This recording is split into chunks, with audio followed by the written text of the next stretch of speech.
Good morning class. This is your social studies class for class 7. So in today class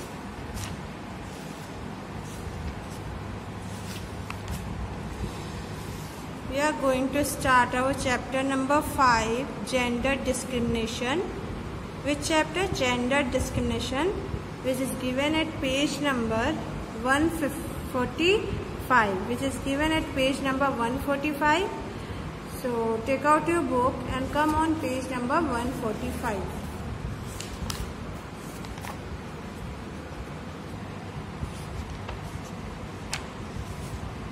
देखिए, पहले अभी 4th chapter मैं skip कर रही हूँ। 4th चैप्टर हम लोग लास्ट में जैसा होगा उस हिसाब से देखेंगे।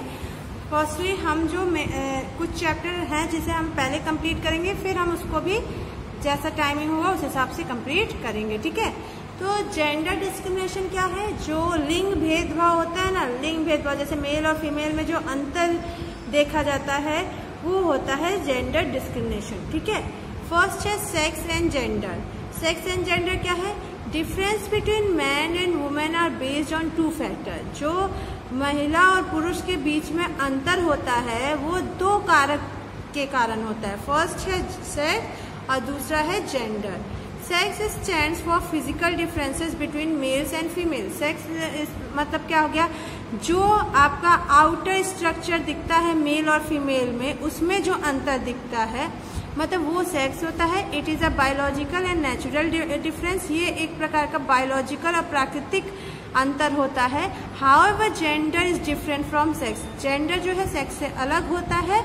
It relate to socially constructed difference between the 2 sexes.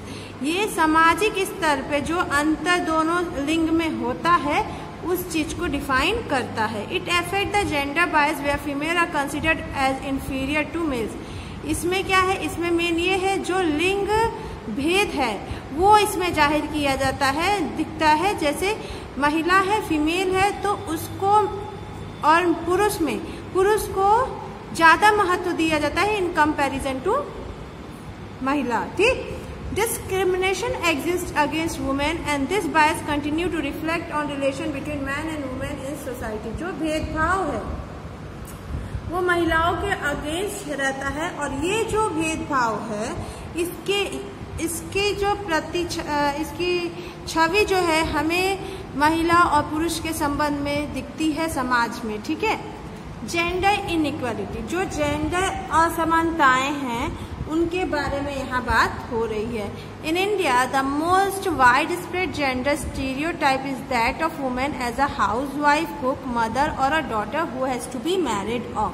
Bharat में ये माना जाता है जेंडर का अगर एक देखा जाए तो जो महिलाएं वो स्टीरियोटाइप होती हैं, मतलब वो जो घर के काम करें, खाना बनाएं, माँ का रोल अदा करें, बेटी का रोल अदा करें, और बेटी मतलब वो की मतलब आगे उसे शादी उसकी करनी रहती है। Technology is always associated with man and bad driving with women. जो टेक्नोलॉजी है वो भी किससे जुड़ी है? पुरुषों से ही जुड़ी हुई है और वुमेन के लिए वो एक तरीके से बुरा रूप ही ली हुई है। In general in almost all the societies women face. अगर हम समानता देखें तो हर समाज में जो महिलाएं उनको भेदभाव का सामना करना पड़ता है, ठीक है। उन्हें लो स्टेटस दिया जाता है, उनका कोई वैल्यू उतना नहीं होता है और ना ही उनके द्वारा किया गया कार्य उतना महत्व रखता है। और जैसे कहीं पे पुरुष और महिला दोनों कार्य कर रहे हैं तो पुरुष को वहीं पे उस काम का ज्यादा पैसा मिलेगा और उसके कंपैरिजन में महिला को कम मिलता है। तो ये तो अंतर ही हुआ ना, और ये गलत भी हुआ, ये जस्टिस तो नहीं ना कहलाएगा। जो जेंट्स है वो भी उतना ही काम कर रहा है, जो वुमेन है वो भी उतना ही काम कर रही है, तो दोनों को तो उसकी सैलरी सेम मिलनी चाहिए ना। तो ये चीज गलत है, वही चीज यहाँ पे बताया जा रहा है। दिस जेंडर इनइक्वालिटी और discrimination has existed since the early time. ये जो भेदभाव है, लिंग भेदभाव जो है, लिंग असमानताएं जो आप देखते हैं वो क्या है? बहुत प्राचीन समय से देखा चला आ रहा है। Probably the reason for this is इसका मेन रीजन क्या है? बायोलॉजिकल डिफरेंस है मैन और वुमेन के बीच, ठीक। Men were breadwinners and women were the caretakers. पुरुषों को हमेशा क्या विजयी बना के रखा जाता है, मतलब एक विजेता के रूप में रहते हैं, और जो महिलाएं रहती हैं उनको देखभाल करने वाला बनाया जाता है।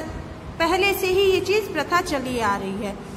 20वीं सेंचुरी में क्या हुआ, ये जो सोच है उसमें थोड़ा थोड़ा बदलाव आना शुरू हुआ। Women across the world demanded to be treated equally and to be given equal wages for the same. तब वहाँ पे महिलाएं उस समय क्या करने लगी, ये डिमांड करने लगी कि हमें भी एक समान अधिकार चाहिए। अगर हम कोई काम कर रहे हैं तो उसका भी हमें उतना ही तनख्वाह मिलनी चाहिए जितना कि पुरुष वर्ग को मिलता है। लेकिन इंडिया में ये प्रोग्रेस जो है, ये विकास बहुत धीमे धीमे हो रहा था।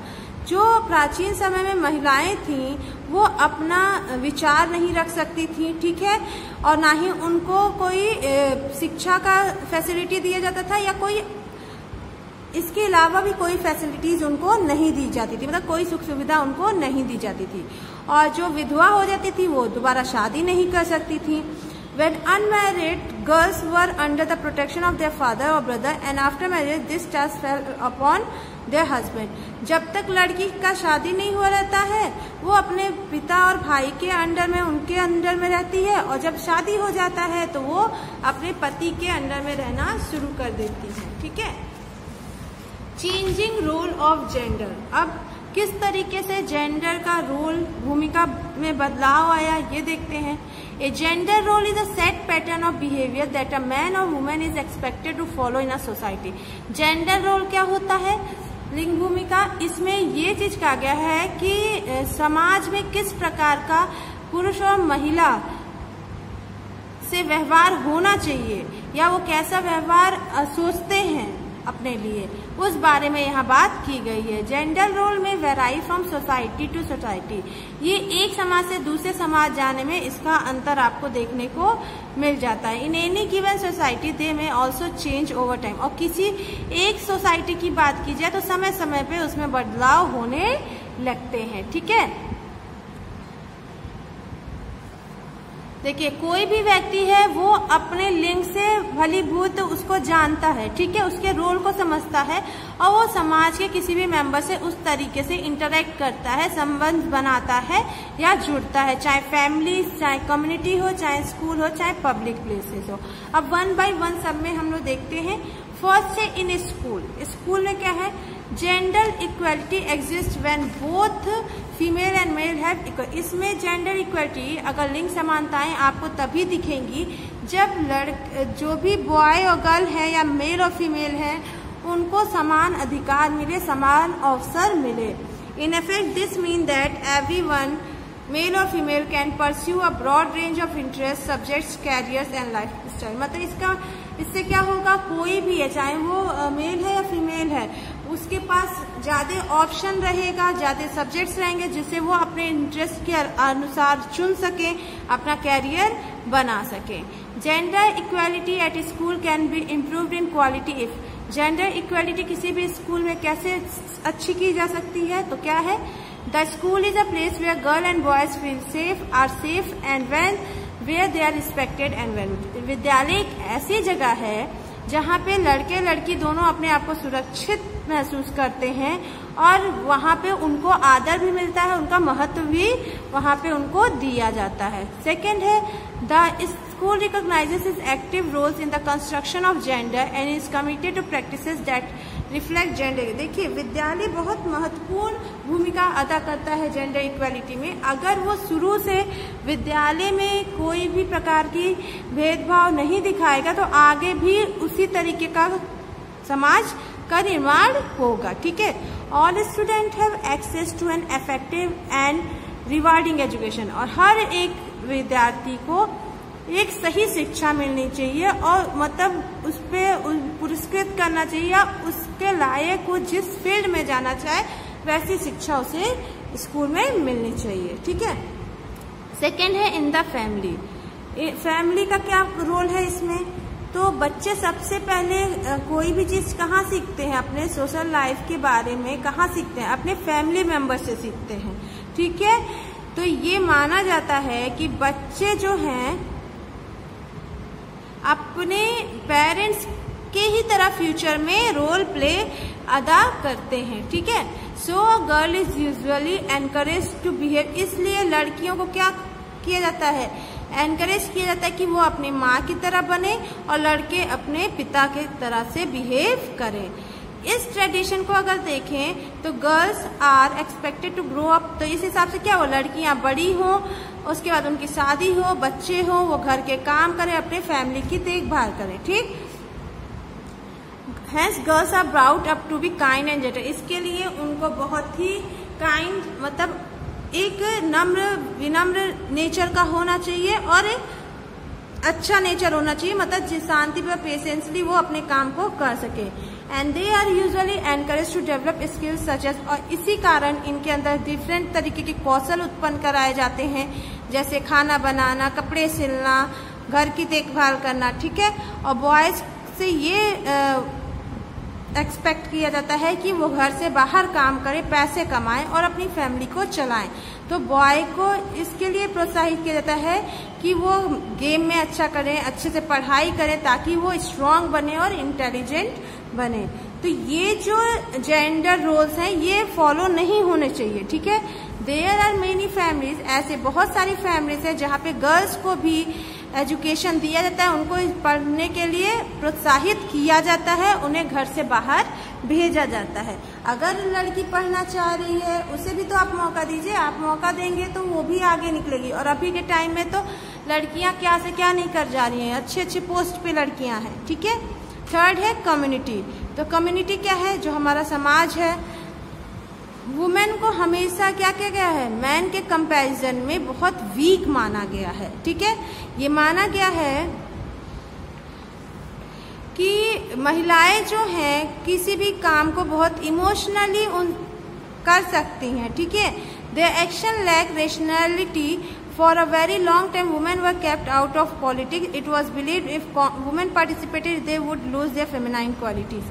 बहुत लंबे समय तक जो है महिलाएं जो है राजनीति से भी दूर रही, ये माना गया कि अगर वो उसमें पार्टिसिपेट करने लगेंगी तो उनकी जो फेमिनिन क्वालिटी है, मतलब जो स्त्रीलिंग की क्वालिटी है, वो क्या हो जाएगी, खत्म हो जाएगी। सोशल एविल, और ऐसे ही कई सोशल एविल्स हैं जो नकारात्मक तथ्य हमारे समाज में हैं, जैसे फीमेल इन्फेंटिसाइड, फीमेल फोर्टिसाइड्स, ये जेंडर डिफरेंस, जैसे देखा जाता है कि बच्चा क्या पेट में कौन क्या है, लड़का है या लड़की है, तो उसको पेट में ही बच्चे को मार दिया जाता है अगर लड़की होती है, या पैदा हुई तो उसके बाद उसको कहीं इधर उधर छोड़ दिया जाता है। तो ये क्या है, लिंग भेदभाव के ही रिजल्ट हैं। This relegates women to a much lower position in society, इन कारण महिलाओं को बहुत निचला एक स्तर मिला है समाज में। However, present trends indicate that things are changing for the better, लेकिन अभी जो ट्रेंड चल रहा है वो ये प्रदर्शित कर रहा है कि अब ये चीजें धीरे धीरे इन चीजों में बदलाव हो रहा है और एक अच्छी दिशा में सारी चीजें जा रही हैं। ठीक है, several measures have been undertaken by the government, women movements and organization to ensure equality of women in all walk of life। कई प्रकार की सरकार द्वारा मूवमेंट चलाए गए, महिला मूवमेंट चलाए गए, संस्था का निर्माण किया ताकि महिलाओं को समाज में एक समान अधिकार मिले और वो पूरे जीवन अपना एक साथ मिलके चले। ठीक है, discrimination against women in India, अब जो भारत में क्या भेदभाव किए जाते हैं महिलाओं के साथ, उसके लिए यहाँ स्पेशल पॉइंट्स हैं। तो पहला है लैक ऑफ एजुकेशन, मतलब शिक्षा की कमी होती है। गांव में क्या होता है, फैमिलीज जो होती हैं वो क्या होती हैं, वो ये मानती हैं कि लड़कियों को बहुत ज्यादा पढ़ाने की जरूरत नहीं है, सिर्फ वो लड़कों को पढ़ाने पे जोर देते हैं। ठीक है, और इसके कारण क्या होता है, गर्ल्स जो है पढ़ाई छोड़ देती हैं और घर ही पे रहती हैं और घर के कामों में हाथ बटाती हैं। ठीक, सेकंड है पुअर हेल्थ, मतलब खराब स्वास्थ्य जो होता है। फीमेल को क्या होता है, बहुत कम सुविधाएं मिलती हैं स्वास्थ्य संबंधी इन कंपैरिजन टू मेल। ठीक है, मेनी वुमेन डाई, कई महिलाएं बच्चे पैदा करने के समय क्या हो जाती है, उनकी मृत्यु हो जाती है। क्यों, क्योंकि उनके साथ कॉम्प्लिकेशन हो जाती है, दिक्कतें हो जाती हैं, जैसे सही तरीके से उनको भोजन नहीं मिलने की वजह से, न्यूट्रिशन नहीं मिलने की वजह से उनके शरीर के अंदर कुछ चीजों की कमी हो जाती है, जिस कारण उनका डेथ हो जाता है। थर्ड है ओवरवर्क, हद से अधिक काम करना, ठीक है। महिलाएं जो हैं बहुत कई घंटे लगातार काम करती हैं और इनका कार्य पुरुषों से कहीं ज़्यादा डिफिकल्ट होता है। Yet their work is unrecognised, लेकिन फिर भी उनके कार्य को कोई वैल्यू नहीं दी जाती है। फोर्थ है पावरलेसनेस। पावरलेसनेस क्या मतलब, इनके पास कोई पावर नहीं होता है, कोई चीज़ ये डिसीजन नहीं ले सकती, अपने मन से नहीं कर सकती हैं। जैसा क्या है कि वुमेन्स को भी इक्वालिटी मिलनी चाहिए, लेकिन इस नहीं मिलने के कारण जो सिचुएशन चल रही है, इस कारण ये सारी दिक्कतें होती हैं। महिलाएं जो हैं उनके पास ये शक्ति नहीं रहती कि वो मतलब ये अधिकार उनको नहीं दिया जाता कि उन्हें किससे शादी करना है, वो ये डिसाइड करें। यहाँ तक कि किस एज पे करना है ये भी नहीं, वो सिर्फ उनके घर वाले डिसाइड करते हैं कि किससे शादी करनी है, किस एज पे करना है। ये सारी चीज़ें उनके कौन डिसाइड करता है, गार्जियन डिसाइड करता है। मतलब उनके पास किसी भी तरीके का कोई भी राइट या अधिकार नहीं होता है, पैतृक रूप से भी उनके पास कोई उनको अधिकार नहीं मिलता है, ठीक। नेक्स्ट है इकोनॉमिक एस्पेक्ट्स ऑफ जेंडर। अगर आर्थिक स्तर पे देखा जाए लिंग के बारे में तो क्या है, ठीक। देखिए क्या है, in most if not all societies the socio economic relations between women and man are largely unequal and hierarchical. क्या हो रहा है, अगर हम सोसाइटीज की बात करें तो जो सामाजिक आर्थिक संबंध है महिला और पुरुष के बीच में, उसमें बहुत बड़े पैमाने पे क्या है, असमानताएं हैं, भेदभाव हैं और वो बहुत समय से चले आ रहे हैं, ठीक है। वुमेन है फीवर, महिलाओं के पास बहुत कम अपॉर्चुनिटीज चांसेस होती हैं शिक्षा के लिए अगर मैन के कंपैरिजन में देखा जाए, और इनको receive unequal distribution of land and access to resource such as food and health care. और साथ ही साथ इनको हर एक चीज़ में, चाहे वो भोजन हो, जमीन हो, खाना हो या स्वास्थ्य संबंधी सुविधाएं हो, उन सब भी में इनको पुरुषों के कंपैरिजन में बहुत कम सुविधाएं मिलती हैं, ठीक। जेंडर एंड पॉवर्टी, जो लिंग है और जो गरीबी है उसके बीच में यहाँ संबंध दिखा रहा है। Increasing number of girls and women are living in poverty and the gap between them and men is widening। जिस तरीके से महिलाओं के, लड़कियों की संख्या बढ़ती जा रही है और गरीबी में जाती जा रही है, इनके और पुरुषों के बीच का गैप बढ़ते जा रहा है। Gender inequality must be addressed with in development plans. This would have a measurable impact on the actual situation of women. Development policies and approaches need to be non-discriminatory and effective. देखिए, जो gender inequality है वो खत्म कब हो सकती है, जब उसके खिलाफ कुछ प्लानिंग की जाए, कोई विकास ये प्लान बनाया जाए, ठीक है। अगर हम उस पर कुछ स्टेप लेंगे तब जाके जो एक्चुअल सिचुएशन वुमेन की है उस पर असर पड़ेगा, और जो पॉलिसीज आप सरकार लागू करती है उसके कारण जो भेदभाव हैं वो भी धीरे धीरे क्या होंगे, समाप्त हो सकते हैं। भारतीय संविधान में वो ये दिया हुआ है कि महिलाओं का भी उतना ही अधिकार है जितना पुरुषों का है। In most Indian family, a daughter is viewed as a liability and she is conditioned to believe that she is inferior and subordinate to men. Sons are idealized and celebrated. देखिए, भारत के कई फैमिलीज में क्या होता है, लोग ये सोचते हैं कि लड़कियां जो हैं वो जिम्मेदारी हैं, ठीक है, जिम्मेदारी हैं, और ये माना जाता है कि वो इन्फीरियर है, मतलब उनको मैन के कंपैरिजन में उनसे नीचे रखा जाता है और मैन को ऊपर रखा जाता है। और सन का क्या होता है, सन को एक अच्छा स्तर प्राप्त होता है और साथ ही साथ उनके लिए सेलिब्रेशंस भी होते हैं, ठीक। Need to change the gender bias. देखिए, अब ये जो असमानता है इसके वजह से बहुत सारे चीजों में हमारा देश पीछे, अगर हम महिला और पुरुष में दोनों लोग को एक समान अधिकार है तो हमारा देश कहीं आगे निकलेगा, तो और अलग अलग क्षेत्र में महिलाएं भी आगे बढ़ेंगी। तो ये बहुत जरूरी है कि ये जो जेंडर बायस, जो जेंडर भेदभाव चले हैं उसको हटाया जाए, ठीक है। The entire society suffers when women are discriminated against, deprived of basic human rights.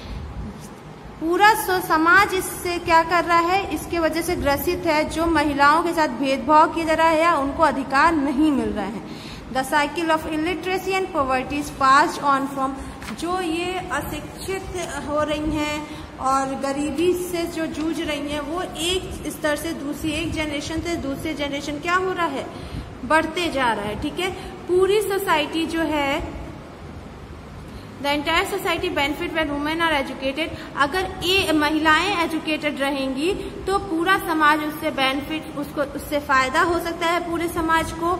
ठीक है, क्यों? अब इसके लिए भी सोचिए कि अगर एक महिला जो है वो शिक्षित होती है तो वो अपने बच्चों को भी शिक्षित कर सकती है। ठीक है, आगे की जानकारी उसे भी दे सकती है। To make gender equality's impact better felt, women must have influence in decision making in the household, in the workplace and the political sphere. अगर जेंडर इक्वालिटी का इम्पैक्ट अच्छा डालना है तो वुमेन्स को ये अधिकार देना पड़ेगा, चाहे वो घर हो, कोई नौकरी जहाँ वो करें वहाँ, या राजनीतिक स्तर हो, वहाँ पे वो डिसीजन ले सके। ठीक है, वो अपनी राय दे सके। To that things are changing slowly but surely, अभी के समय क्या है, चीजें चेंज हो रही हैं लेकिन बहुत धीमे धीमे हो रही हैं, लेकिन हो रही हैं। ठीक है, वुमेन्स और गर्ल्स को जो है अपॉर्चुनिटीज मिल रही हैं जैसा कि पहले नहीं मिलता था। प्राइमरी स्कूल में एनरोलमेंट रेट, मतलब जो एडमिशन है लड़कियों का, वो बढ़ रहा है। ठीक है, और जेंडर गैप भी क्या हो रहा है, कम हो रहा है। Women are entering the labour force in greater number, more and more women are a part of local bodies. अब क्या महिलाएं अलग अलग क्षेत्र में भाग ले रही हैं, चाहे वो ग्राम पंचायत हो, म्युनिसिपैलिटी, उन सभी में उनका एक सीट रिजर्व, कुछ सीट रहता है जिसमें वो लोग वहां के लिए नियुक्त की जाती हैं। ठीक है, Several acts have been introduced in Parliament to bring about gender equality. कई सारे एक्ट लागू किए गए हैं संसद द्वारा जिससे जेंडर इक्वालिटी आए समाज में। 33% रिजर्वेशन हैज बीन, अब जो लोकल बॉडी, गवर्नमेंट बॉडी जैसे ग्राम पंचायत, म्युनिसिपैलिटी है, वहाँ 33% सीट जो है वो रिजर्व किसके लिए होती है, महिलाओं के लिए होती हैं। इस एक्ट के अलावा things have not appreciably improved for women, लेकिन अभी भी क्या है, महिलाओं का स्तर अभी बहुत अच्छा नहीं हुआ है। ठीक है, अवेयरनेस इज द, सबसे पहले इसके लिए लोगों को जागरूक करना चाहिए। ठीक है, महिलाओं को ये जानकारी होनी चाहिए कि उनका अधिकार क्या है, उन्हें उस अधिकार को प्राप्त करना चाहिए। ठीक है, वो अपना खुद का डिसीजन ले सकती हैं, अपने जीवन का डिसीजन ले सकती हैं और अपने अधिकार को वो प्राप्त कर सकती हैं। ठीक है, यहाँ तक कि कोई भी फाइट है, मतलब कोई विरोध किया जा रहा है भेदभाव के खिलाफ, तो वो उसमें मिलके उसके अगेंस्ट खिलाफ उसके उठे। ठीक है, for this women should be made economically and independent, इसके लिए महिलाओं को आर्थिक रूप से स्वतंत्र करना पड़ेगा। ठीक है, होना पड़ेगा। एजुकेशन ऑफ गर्ल्स मस्ट, इसके लिए हर राज्य की सबसे पहली प्रायोरिटी ये होनी चाहिए कि वहाँ की महिलाएं या लड़कियां भी शिक्षित हों। तमिलनाडु की बात की जाए तो यहाँ एक एग्जाम्पल दिया है, यहाँ पे गर्ल्स के लिए एजुकेशन एकदम फ्री है। ठीक है, ये फ्री बुक देते हैं, यूनिफॉर्म देते हैं, दिन का खाना देते हैं और अभी वो बाइसाइकिल्स भी दे रहे हैं ताकि लड़कियां आराम से स्कूल जा सकें जो दूर रहती हैं। ठीक है, तो इस तरह के कुछ स्टेप्स उठाने पड़ेंगे जिससे हमारे समाज की लड़कियां भी पढ़ें और आगे बढ़ें। ठीक है, gender equality major for empowerment, अब जेंडर इक्वालिटी लाने के लिए कुछ स्टेप लिए गए हैं गवर्नमेंट द्वारा जेंडर इक्वालिटी को आगे बढ़ाने के लिए। अब वो देखते हैं क्या है, डाउरी प्रोहिबिशन एक्ट, मतलब जो दहेज प्रथा है उसका समापन करने के लिए एक एक्ट पास किया गया है जिसमें दहेज लेने वालों के खिलाफ क्या होगी, वो दहेज लेना इलीगल होगा और अगर जो दहेज देता है उसे सजा मिलेगी। सती प्रथा का भी समापन किया गया है। सती प्रथा क्या है, जैसे किसी का पति मर जाता है तो उसे अग्नि में बैठा, वो औरत को भी बैठा दिया जाता है, तो ये चीज खत्म करने की बात की गई। National commission for women has been set up, अब नेशनल कमीशन बैठाया गया महिलाओं के लिए 1992 में, जो कि जो भी गलत चीजें महिलाओं के खिलाफ हो रही हैं उस पर ध्यान देने के लिए ये संगठन बैठाया गया था।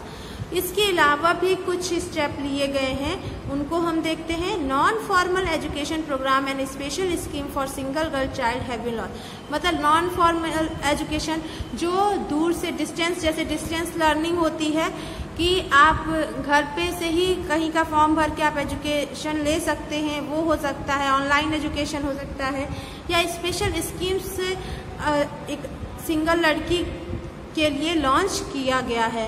ठीक है। The constitutional amendment act of 1992 and 1993 provide for 33 जो संवैधानिक स्तर पे जो संशोधन किया गया 1992 और 93 में, उसमें ये डिसीजन लिया गया कि पंचायत और म्यूनिसिपैलिटीज की टोटल सीट की 33% सीट जो है वो महिलाओं के लिए रिजर्व रहेंगी। By an amendment in Hindu marriage act 2005 women have been given equal right to inheritance of property.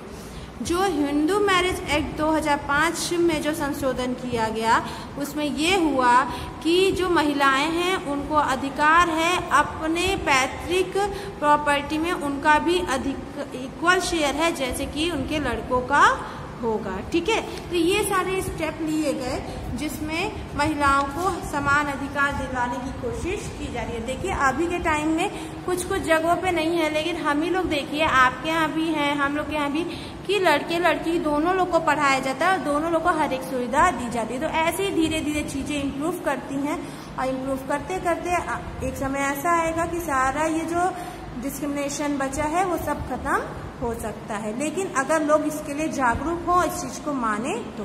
ठीक है। सो इसी के साथ ये चैप्टर आपका फिनिश होता है और इससे रिलेटेड जो भी PDF है वो आपके व्हाट्सएप ग्रुप पे सेंड हो जाएगा, आप वहां से उसे कंप्लीट कर लीजिएगा। और नेक्स्ट वीडियो से मैं क्या करूंगी, हिस्ट्री के चैप्टर से स्टार्ट करूंगी। सो अभी सिविक्स में बस इतना ही चैप्टर हम करेंगे, नेक्स्ट वीडियो में हम हिस्ट्री स्टार्ट करेंगे। सो आज की क्लास में यही ओवर करती हूँ। Thank you.